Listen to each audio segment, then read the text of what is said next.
So whatever dimension they gave us, it is of 30 centimeter deep and 20 centimeter wide.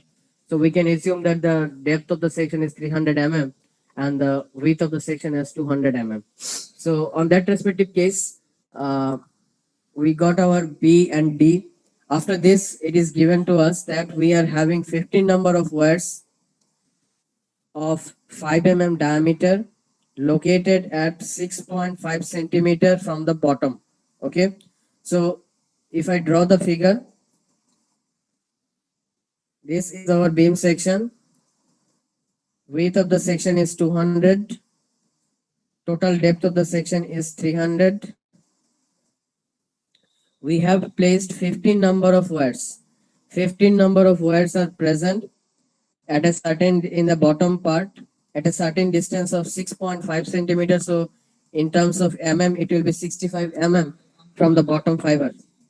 Okay, and three numbers of wires are placed at the top, 1, 2, and 3.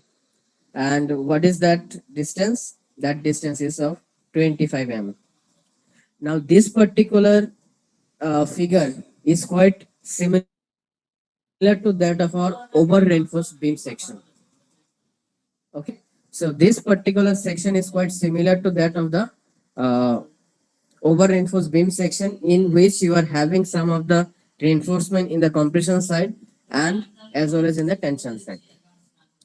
Okay, so you can see here that three number of wires are present, again of 5 mm diameter, and it is located from the top of a distance of 2.5 centimeter.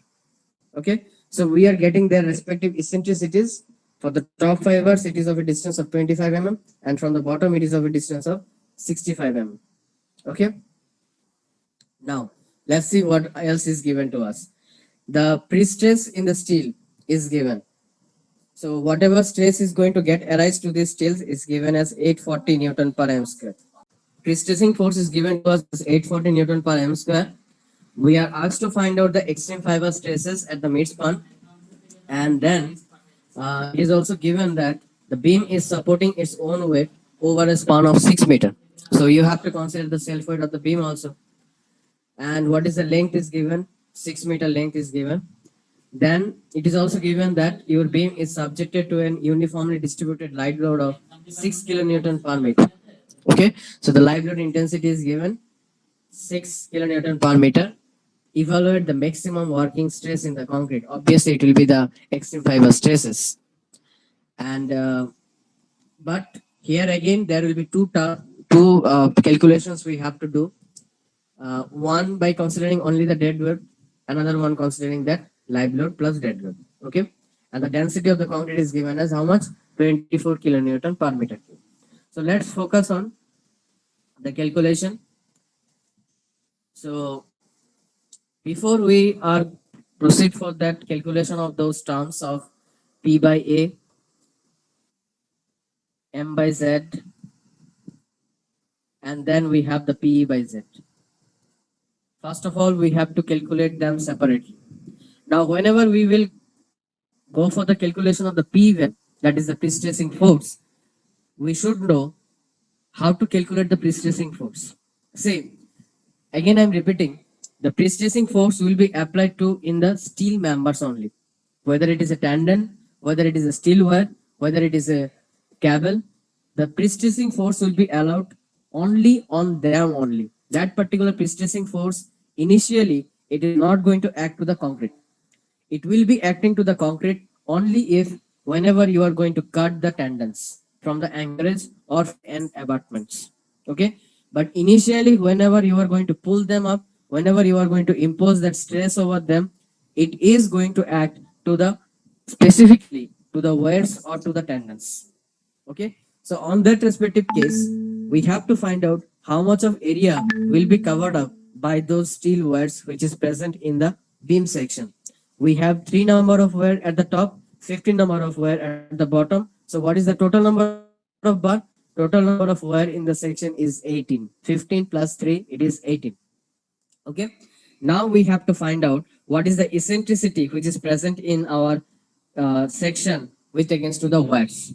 Okay, if you do remember, we used to find out the CG of any section with the help of a formula that is given by a1y1 plus a2y2 divided by a1 plus a2. Okay, this is a very well known formula for you peoples to find out the CG of any composite section. Now same thing we have to do it over here now, because we have to find out the resultant effect of the wires which is present in the section. Because if all the wires are present in one particular section, whether it is at the bottom or whether it is at the top, they will have a same kind of action to resist the tensile force or to resist the compressive force. But this time, since we are having a certain combination, some at the top, some at the bottom, so the steel wires who are present at the top, they are going to resist the compressive force, whereas the steel wires who are present in the tension zone, they will take up the tensile load if anything is going to arise over there. So what we have to find out, we have to find out the resultant impact of them as well as the eccentricity. Okay, so the question comes how to calculate them. First of all, we have to use this formula, that is the central action of our pre-stressing force. You can see it over here. It is already written that the distance of the centroid of the pre-stressing force from the base we are calculating. Okay, but this time, since it is not possible to find out the area, instead of the area, we will go for the calculation of the with respect to the number of words which is present in our section. Okay, so the thing is that how we are going to find it out. For that purpose, we will assume that our main reference line is the bottom of our section. Okay, we will assume that the main base of our section is the main reference line, and with the help of this, we will calculate all other parameters. So let's find out the central action of our pre-stressing force. For that purpose, how many wires are present at the bottom fiber? We know that it is at 15. Okay, now what distance they are located? 65. Okay, so what I placed in place of a, I substituted the value of number of wires, and in place of y, as it is already given that the centroid of that bottom fibers are at a distance of 65 from the bottom end, so I in place of the y1 I substituted 65. Okay, now I am moving forward for the top part. How many wires are over here? Only 3 wires. So plus, instead of a2 I will write here 3. Now we have to calculate what is the CG distance of this 3 number of wire from the bottom of the fiber. We come to know from the given question that from the top fiber they are located at a distance of 25 mm. So what about from the bottom? Obviously it will be 300 minus 25. That will be the total distance which is occupied by the uh, CG of the top fibers from the bottom fiber. So it will be multiplied by 275. Okay, because it will be 300 minus 25 only. And what about at the bottom? It will be addition of a1 plus a2, that is 15 plus 3. You can see the same thing over here. 15 into 65, that is for the bottom fibers. 3 into 275 for the top fibers, and then they wrote 18. 18 means it will be the addition of 15 plus 3. That is the total number of words present over there. And if I see the calculation, what we are getting? The value of y as 100 mm. Okay. So what does it mean? From the bottom of the fiber, if we move to that top of it, around 100 mm distance, the resultant pre-stressing force is acting. Okay, the resultant pre-stressing force is acting at a distance of 100 mm from the bottom of the fiber. And this is very crucial to find out the eccentricity, because since it is a symmetric section, so what we can assume that the central, just a minute, that the CG axis or the neutral axis is going to lie at the mid depth. That means at a depth of 150. Now that is the CG of the total section, but what is the CG of the pre-stressing force? From the bottom of the fiber, it is located at a distance of 100 mm. So what is the rest of the part? The difference in between the CG of the total section to that of the CG of the pre-stressing force is nothing but your eccentricity. So how much of eccentricity you are having? That will be 150 minus 100, which is coming 50 mm. Okay, that's why the location of the pre-stressing force is very essential for us in calculating the eccentricity. Until unless we are finding out the position, it is not possible for us to calculate the value of E. Okay, now how to calculate that pre-stressing force. So for that purpose, I will tell you, as I already told you, that whenever we are finding out that force, it will be the multiplication of stress with that of the area. Now, how much of pre-stressing stress is associated with the pre-stressing force? It is of 840 Newton per m square. It will be multiplied by the total area. Now, the diameter of our steel wire is of 5 mm. So on that regard, the area of a single wire will be how much? Pi by 4 into 5 square. If it is going to be multiplied by the total number of wire, that is of 18, we are going to get the total area of the wires, right? So this is how you are going to find out the value of pre-stressing force. You might get confused with the calculation what is performed in the book around that 19.7. Nothing to be confused, because 19.7 is nothing but the value of your pi by 4 into 5 square. And you can see they multiplied it with the help of 18 and that 1840. Out of this, you are going to get the pre-stressing force as 3 into 10 to the power 5 newtons. Okay. Then we are having the value of A. This capital A is the area of the cross section. And what is the area of the cross section?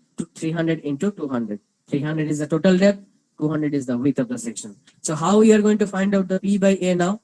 P by A can be found out with the help of the values of P and A, that is 3 into 10 to the power 5 divided by 300 into 200. Okay. And if you simplify this, you will get the value as 5 Newton per m square. You can see it over here also. They already calculated that value as 5 Newton per mm square. Okay. Next, we can go for the m by z calculation. So whenever we are going to find out the m by z, we have to focus on what is the self-weight bending moment is there and what is the live load bending moment is there. Why should it is required for us? Because if you see that in that question itself, it is written that we have to calculate the stresses at the extreme fiber at the midspan of the section when the beam is supporting its own weight. That means the dead load. Now, if a uniformly distributed load of live load of 6 kilonewton per meter is also imposed to your section, then we have to calculate what is the maximum working stress. So basically, there is two questions we have to perform. In one case, we have to perform that calculation of the resultant stress by considering only the bending moment due to the self weight. And the next case, we will consider the self weight bending moment as well as the live load bending moment. So how to calculate the self weight? Self weight can be calculated with the help of that. Again, the same formula. It will be B into D into 24, because it is given in our question that the unit weight of the concrete is 24 kilonewton per meter cube. So we did substituted those values, and after that we got the value of self weight of the beam as 1.44 kilonewton per meter. So as we know the length of our beam as 6 meters, so easily we can calculate the self weight bending moment. And what is that bending moment? That is W L square divided by 8, and we got that value as 6.8 kilonewton meter. Okay. Now we got our M value for the dead load only. That is for the first calculation. That is 6.48 kilonewton meter. Then we have to calculate the value of the section modulus. How to calculate the section modulus? Obviously, you know that the section modulus for any rectangular section, it will be BD square divided by 6. Okay. So right now I don't have that value with me right now, because they calculated one ZT and ZB. Those things are not required. For your convenience, I will tell you to calculate the value by yourself. That is Z equals to BD square divided by 6. That is 200 into 300 square divided by 6. And whenever you are going to substitute them in the M by Z, you will get one value. That is for the self-weight bending moment only. Okay. Then we have to calculate the P by Z. P value, again, you do know it will be 3 into 10 to the power 5.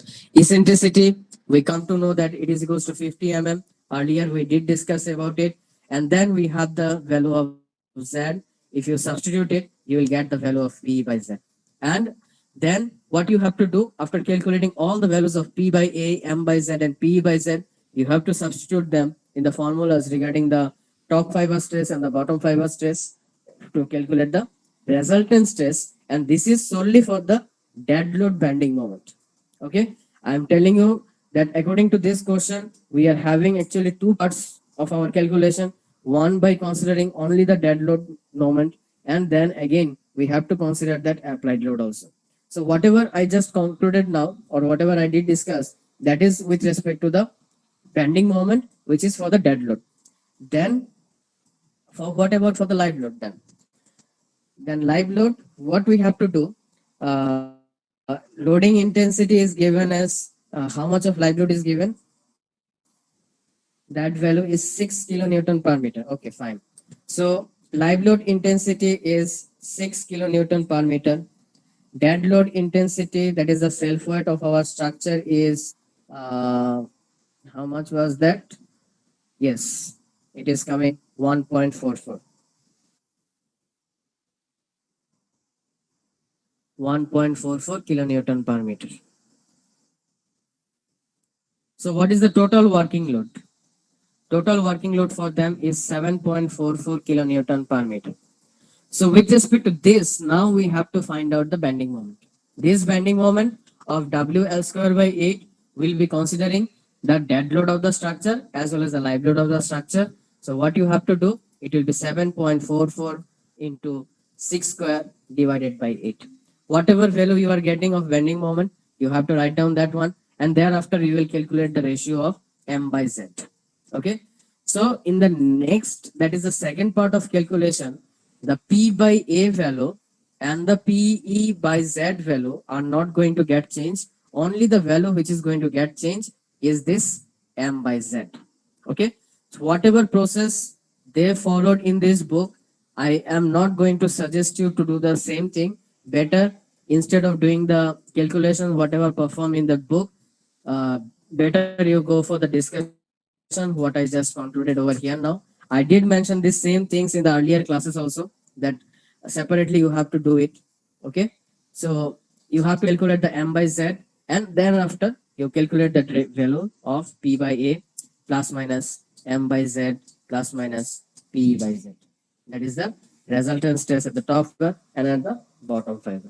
So this is the overall discussion of this numerical. Just a simple thing, you have to calculate only the resultant stresses at the top fiber and the bottom fiber. Only thing which is different here, that we are using some bars at the top as well as at the bottom part. Okay. So that's all.